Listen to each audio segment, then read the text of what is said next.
Double touch করলে কিন্তু মোবাইলের যেই আলোটা, স্ক্রিনের আলোটা কিন্তু জ্বলে ওঠে। আবার ডাবল টাচ করলে কিন্তু আপনার স্ক্রিনের আলোটা কিন্তু বন্ধ হয়ে যায়।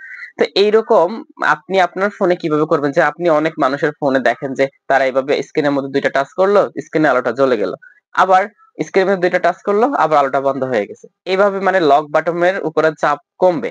মানে আপনি যদি এখন স্ক্রিনের টাচের মাধ্যমে লক খোলেন এবং লক করেন, সেক্ষেত্রে আপনার কিন্তু ওই যে যেই বাটনের মাধ্যমে সুইচের মাধ্যমে মূলত আপনার ফোনের লকটা লক আনলক করে থাকেন, সেটার উপরে চাপটা কমে যাবে। তো কিভাবে আপনি আপনার ফোনে এটা করবেন সেটাই মূলত আজকের ভিডিওতে দেখিয়ে দেব। চলুন আমরা ভিডিওটি শুরু করছি।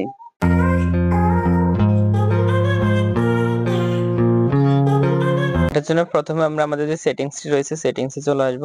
সেটিংসে আসার পরে উপরে সার্চ করব হচ্ছে DOUBLE ডাবল ট্যাপ। আপনারা জাস্ট আচ্ছা ডাবল লিখে সার্চ করলে চলে আসবে। ডাবল লিখে সার্চ করলে দেখবেন অনেকগুলো চলে আসছে।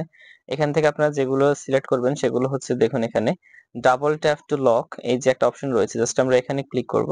এখানে ক্লিক করার পরে এই যে দেখুন আপনাদেরকে অলরেডি সিগন্যাল দিয়ে দেখাচ্ছে এই যে ডাবল ট্যাপ টু লক এই অপশনটা কিন্তু আমার অন রয়েছে, আপনারা দেখতে পারতেছেন এটা কিন্তু এখন অন রয়েছে।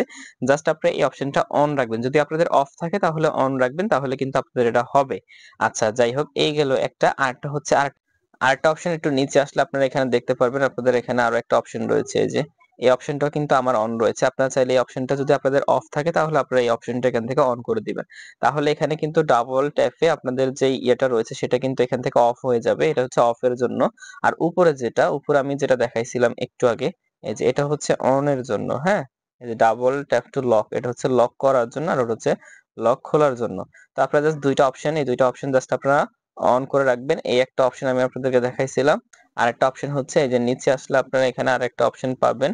এই যে সেটা হচ্ছে এই যে এটা। এই দুইটা অপশন আপনারা জাস্ট এখান থেকে অন করে দিবেন।